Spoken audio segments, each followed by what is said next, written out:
The wind gently blew through the cemetery, bringing with it a mix of memories and pain that seemed to intertwine with the air I breathed. The sunlight filtered through the clouds, creating a play of shadows on the well-kept green grass.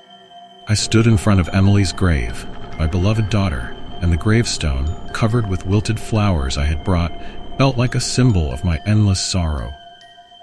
"Hi, Emily," I murmured, my voice choked. "Today I brought your favorite flowers." I knelt down, carefully placing the flowers next to the gravestone. "I miss you so much." Memories began to flood my mind. Her contagious laughter, the afternoons we spent together in the park, the stories we told each other. It was as if every happy moment was now wrapped in a shroud of sadness, and guilt tightened around my chest like a vice.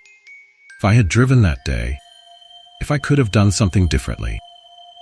With each word that left my mouth, pain became more intense. "Why did you have to go, Emily? Why couldn't I protect you?" The wind seemed to whisper her name, and I closed my eyes, trying to push away the tears that stubbornly slipped down my face. "I'm sorry for not being there when you needed me most. Should have been a better father." I wondered if she could hear me. Somehow she was there with me, listening to every word of regret and pain. After some time, I stood up and decided to head home. The path there felt longer than usual, and loneliness wrapped around me like a heavy cloak. Upon arriving, the house was quiet, an echo of what it used to be. Emily's toys were still scattered across the floor, and her room, though silent, seemed to pulse with her presence. I took a deep breath, trying to concentrate. It was time to organize her belongings. I needed to do this. For me, for her. I began opening drawers and boxes, each object I touched bringing back memories I didn't know if I wanted to relive. A drawing she had made, a book she loved. Each item seemed to scream her name. "Why did you leave, my girl?" I whispered as a wave of pain hit me. Time seemed to stand still as I fought against the tears, but eventually I forced myself to continue. At night, as I tried to sleep, strange sensations started to take hold of me. A whisper, as if someone was calling my name, made me get up. "Emily?" I called, but the only response was silence. I got out of bed and headed toward the hallway. The moonlight filtered through the window, casting strange shadows on the walls. That's when I saw it. A fleeting shadow, moving quickly down the hallway. My heart raced and I hesitated, but curiosity pulled me closer. "Who's there?" My voice sounded weaker than I expected. The shadow paused for a moment and then vanished.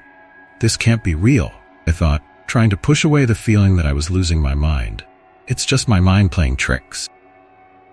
But as the days passed, the shadow became more constant, appearing at unexpected moments. One night, while watching TV, the shadow manifested again, this time closer. I could feel my heart racing, and a wave of fear washed over me. "This isn't happening," I murmured, trying to convince myself. But the presence intensified, and I wondered if all of this was just a product of my grief and loneliness. "Why are you here?" I shouted, but the only answer was the deep silence that filled the house. I didn't know what to think, whether I was losing my sanity, or if something deeper was revealing itself. My life had become a cycle of mourning and solitude, and the shadow seemed to be the only company I had left. What I didn't know was that this strange and unsettling presence was just beginning to guide me down a path of dark revelations and truths I would rather ignore. Dr. Sarah Miller's office had a peculiar smell, a mix of strong coffee and office paper. The walls were adorned with abstract paintings that somehow made me feel uneasy. I sat in the chair opposite her, my eyes wandering around the room as I tried to gather the courage to speak. "David, you can feel at ease here. No one is judging you," she said with a calm and reassuring voice. I took a deep breath. The words were stuck in my throat, as if an invisible knot was preventing me from opening up. I looked down at my intertwined hands and murmured, "I'm seeing things, Sarah. Things that look like Emily." She leaned slightly forward, interested. "Tell me more about that. What are you seeing?" "It's a shadow. Sometimes it looks like a figure, a girl, and I swear it's Emily." The memory of the first time I saw her hit me like a punch to the stomach. "She calls my name. How do you feel when this happens?" Dr. Sarah asked, maintaining a focused gaze. I don't know. Part of me feels it's a comfort, but another part is terrified. It's like she wants me to follow her." I hesitated, feeling the weight of guilt and pain. I can't follow my daughter, Sarah. I can't. The therapist took notes while I spoke, her expression serious but understanding. David, you need to understand that this shadow may be a manifestation of your grief, a way for your subconscious to process the loss. Process? How can I process this? I exclaimed, frustration mingling with sadness in my voice. She's gone. I can't imagine a world without her. That's exactly what you need to face. The pain, the guilt, all of it. Just confronting them doesn't mean you will join her. You can find peace in your memory instead of being consumed by this terrifying image. The conversation continued, but Dr. Sarah's words echoed in my mind. What did I really desire? Was it the company of my daughter or the freedom from my suffering? That night, when I returned home, the darkness felt more oppressive. I walked slowly down the hallway, my heart racing with each step. The silence was deafening. As I made my way to my bedroom, I saw a movement out of the corner of my eye. The shadow was there, more intense than before. David? The voice was soft, almost a whisper, but the familiarity of the tone paralyzed me. It was as if she were trying to comfort me. Emily? Called, my voice trembling. Is that you? The figure approached, and I could distinguish the features I loved so much. The long brown hair, the bright eyes. It was as if she were there, alive. I'm here, Dad. Don't be afraid. In that moment, an overwhelming desire consumed me. I wanted to embrace her, to feel her presence once more, but a wave of fear followed. This can't be true. You're not here. You're gone. I shouted, pain intensifying. I just want you to see me. Don't run from me, she pleaded, extending her hand. The desperation in her eyes made me want to run to her, but the fear of reality held me firmly. I can't do this, I said, my voice choked. I can't lose you again. The shadow hesitated as if contorting in pain. You're not losing me, Dad. You're losing me in your mind. I am the memory, your guilt, but I am also love. Come with me. We can be together again. No, can't, I screamed, feeling of loss and despair growing inside me. You're not real. The figure began to fade, but her presence still lingered in the air like an echo. David, truth is hidden within you. You need to face it. With those words, the shadow vanished, leaving me alone in the darkness. My heart felt heavy, and the emptiness in my chest seemed even deeper. I didn't know if I was losing my sanity or if there was truly something more to this shadow. What was real and what wasn't? The night had become a labyrinth of unanswered questions, and I found myself lost once again in a sea of loneliness. I sat on the floor of the room, surrounded by a pile of boxes that had belonged to Emily. The smell of aged paper and the nostalgia emanating from that space almost suffocated me. One of them, more worn out than the others, caught my attention. With trembling hands, I opened the lid, revealing a world of smiles frozen in time. Photos of Emily in her happiest moments, laughing with friends, celebrating birthdays, and even a few where she posed with a mischievous grin next to her cat Max. With each image a stab to my soul, a reminder of everything I had lost. Why, my little one? Why did you have to go? I murmured, barely able to contain the tears streaming down my face. Pain was palpable, as if a part of me had been ripped away without warning. The moment I lifted a picture of her on the beach, the shadow appeared in my peripheral vision. Suddenly, the air grew thicker, and the light in the room seemed to flicker, as if it were struggling against the darkness that was gathering. David, the soft, familiar voice floated through the space, almost like a whisper on the wind. It was Emily's voice, but it wasn't her. It was the shadow taking form. I looked toward the corner of the room where the darkness pulsed, and the figure became clearer. It was as if Emily were there, but I knew it was merely a manifestation of my pain. Why are you here? I asked, my voice trembling between fear and hope. You shouldn't be here. The shadow hesitated but soon replied, I'm here for you, Dad. You need to listen to me. There are things you don't know. Things about the night of the accident. I felt a chill. What do you mean? What happened that night? I can't remember clearly. It's all a blur. You need to know the truth, David. The truth that's hidden behind your pain. What happened wasn't just an accident. There was more. The shadow seemed to want to come closer, but something in me recoiled. Let me help you understand. With my heart racing, I hesitated. I don't know if I can bear more pain. I lost you once, Emily. I don't want to lose you again. You're not losing me. You're losing yourself. Let me in, and together we can uncover this. The shadow twisted, as if trying to become more tangible, but the intensity of its presence left me uneasy. The call was irresistible, but the pain of loss still held me back.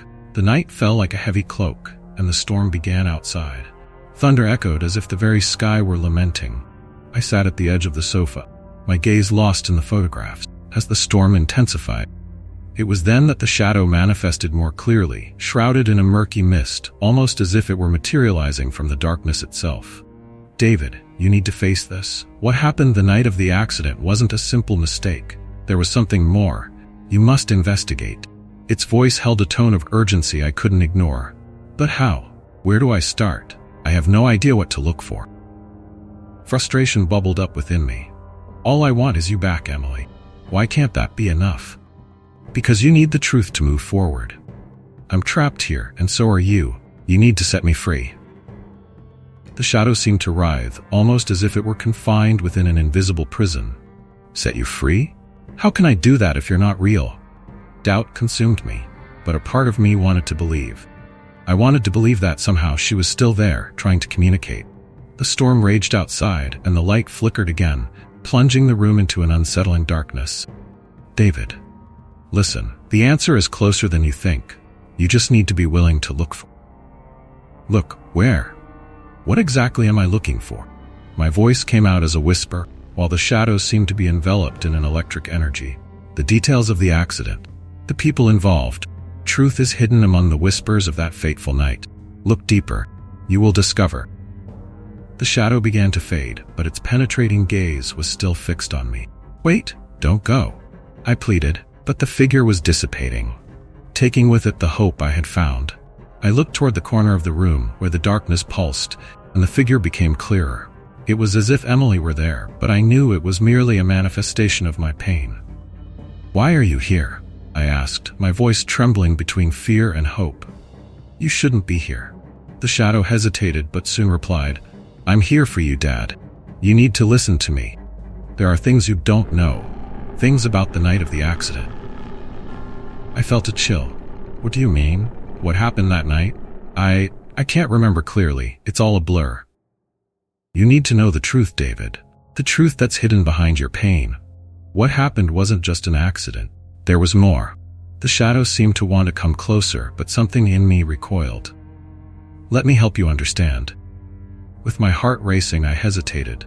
I don't know if I can bear more pain. I lost you once, Emily. I don't want to lose you again. You're not losing me, you're losing yourself. Let me in, and together we can uncover this. The shadow twisted, as if trying to become more tangible, but the intensity of its presence left me uneasy. The call was irresistible, but the pain of loss still held me back.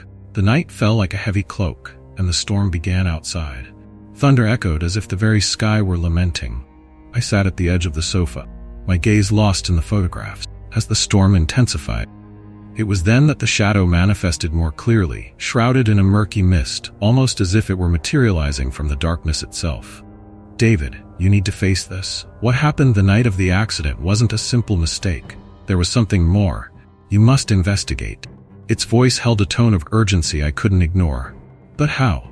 Where do I start? I have no idea what to look for. Frustration bubbled up within me. All I want is you back, Emily. Why can't that be enough? Because you need the truth to move forward. I'm trapped here, and so are you. You need to set me free. The shadow seemed to writhe, almost as if it were confined within an invisible prison. Set you free? How can I do that if you're not real? Doubt consumed me, but a part of me wanted to believe. I wanted to believe that somehow she was still there, trying to communicate. The storm raged outside, and the light flickered again, plunging the room into an unsettling darkness. David, listen, the answer is closer than you think. You just need to be willing to look for. Look, where? What exactly am I looking for?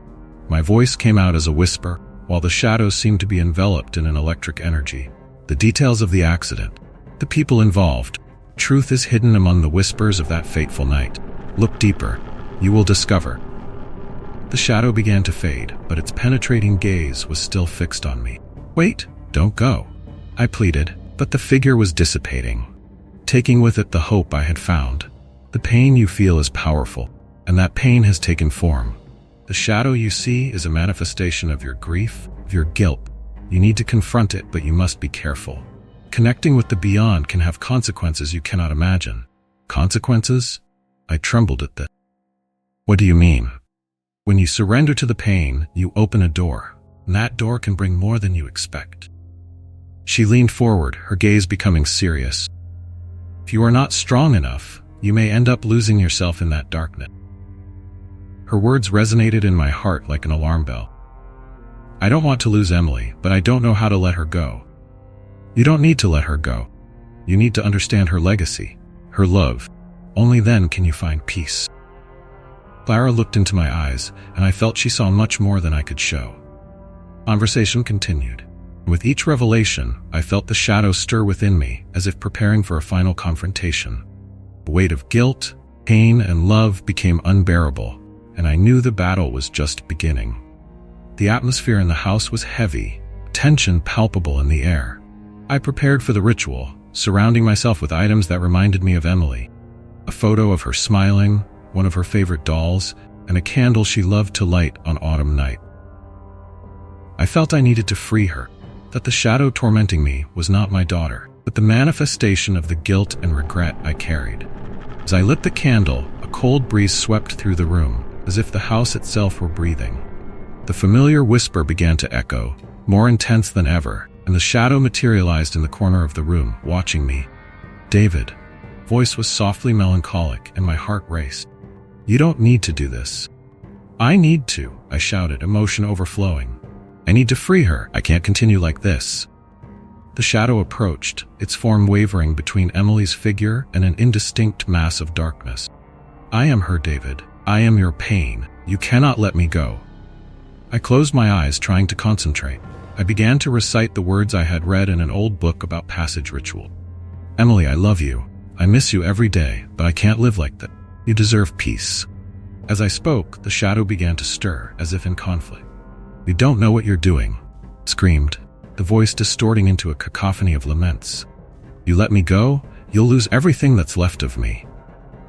I've already lost everything, I retorted, anger and sadness intertwining. You are not the Emily I knew. You are the pain I cannot bear. I can no longer live with this. The room began to tremble, and the shadow transformed into a storm of energy, enveloping me in memories. I saw flashes of happy moments. Emily laughing, dancing in the living room, twirling in the yard. But soon the memories turned dark, and I saw the accident, car, the impact, darkness. The two images blended, and I felt my heart tighten. David, I just want you to find me. Emily's voice echoed, and I saw her face, pale and sad within the storm of energy.